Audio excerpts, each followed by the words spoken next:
Добар ден, ученици! Јас сум Снежана Петровска, наставник по историја во Основното училиште 11. октомври во Скопје. Денес ќе зборуваме за создавањето на Албанската Призренска лига. Целите кои треба да ги усвоите на овој час се да знаете да го објасните влијанието на Санстефанскиот договор врз албанското прашање, да знаете за причините за создавање на лигата и да ги објасните основните програмски определби на лигата. Пред да преминеме на новата лекција, да се подсетиме на она што веќе сте го учеле. Што знаеме за албанците пред почетокот на источната криза? Ова е карта на Балканскиот полуостров до 1870 година, односно пред почетокот на источната криза. Уште пред почетокот на источната криза, во 70-тите години на 19 век, соседните балкански држави, Грција, Србија и Црна Гора, имале своји планови за проширување на нивните граници и на територии каде имало и албанско население. Грција и Србија имале подготвено своји платформи. Грчкиот премиер Јоанис Колетис во 1844 година јавно се произнесол за големата идеја, што имала за цел создавање на голема грчка држава. Во Србија, Илија Гарашанин истата година го објавил проектот Начртание, чија главна цел била да се создаде голема Србија.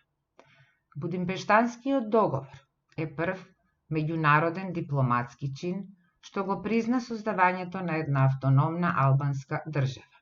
Но, од друга страна, со овој договор имаме разделување на територии на кои живееле албанци.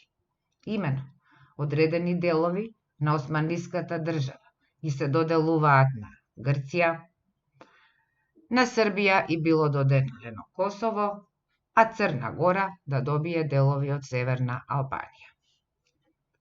Ајде да видиме што се случувало со Албанија со почетокот на источната криза. Почетокот на источната криза создал нова политичка ситуација на Балканот. Со тоа биле загрозени и интересите на албанците од претензиите на соседните балкански држави. Со продлабочување на кризата, зачестиле и обидите на соседните држави за делење на османлиската територија на која живееле и албанци.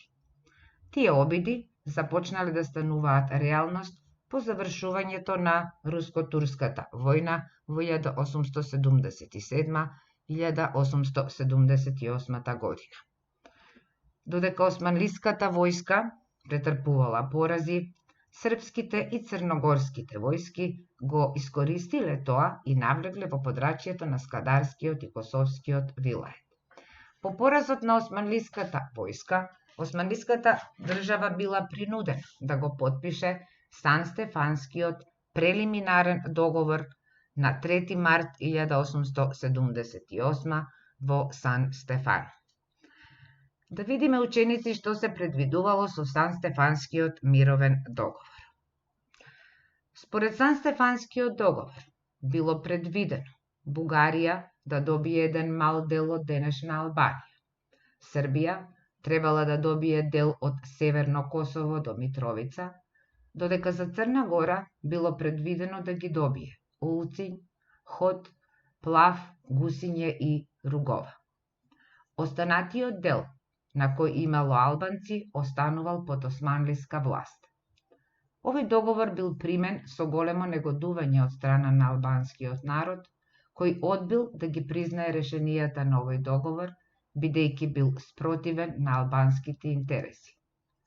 Во цела Албанија биле организирани масовни протести.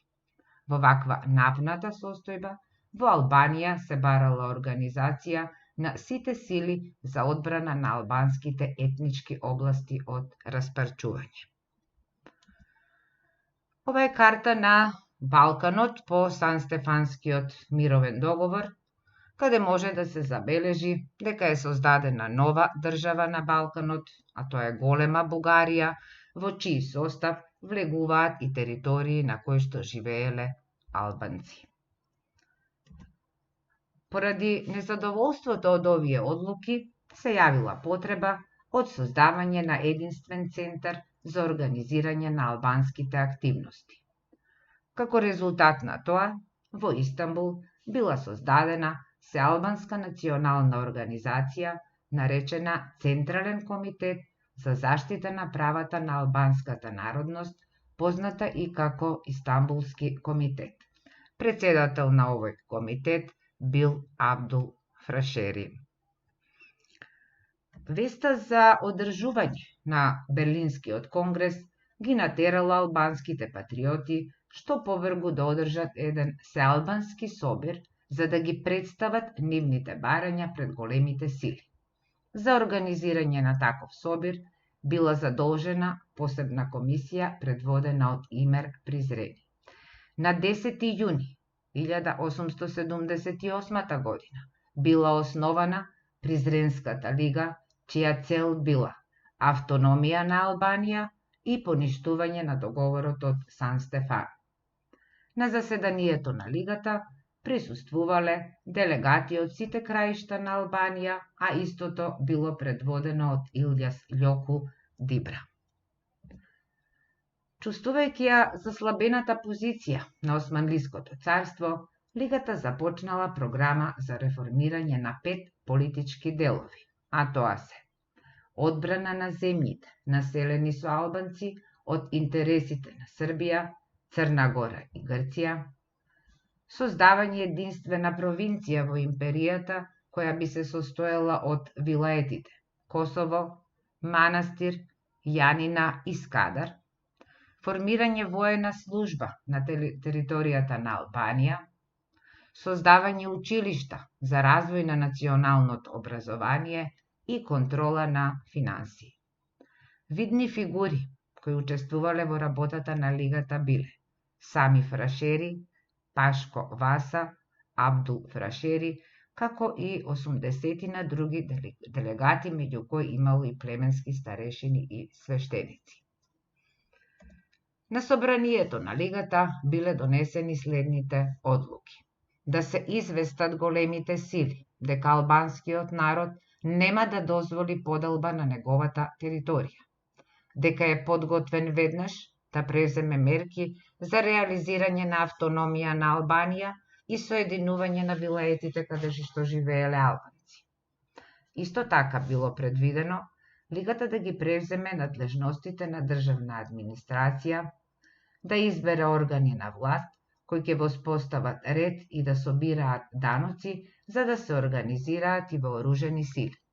Со своите правни акти, лигата превзема државни функции за постепено изградување на една автономна албанска држава. На оваа слика е куќата каде што е формирана Призренската лига. На 17. јуни Призренското собрание донело декрет, познат како Каранаме, или чинот на одлуки, или книга на одлуките, кое било подпишано од 47 муслимански пратеници. Во него се пропишувало организирањето на Сојузот, задачите на неговите ограноци и на Општиот совет. Каранаме е збор од турско потекло и значи декрет или одобрена одлука. Ова е фотографија на дел од потписниците на Каранамето. Тоа е се за денес. Ученици, се надевам дека ви помогна во совладувањето на денешната лекција. Ви благодарам на вниманието.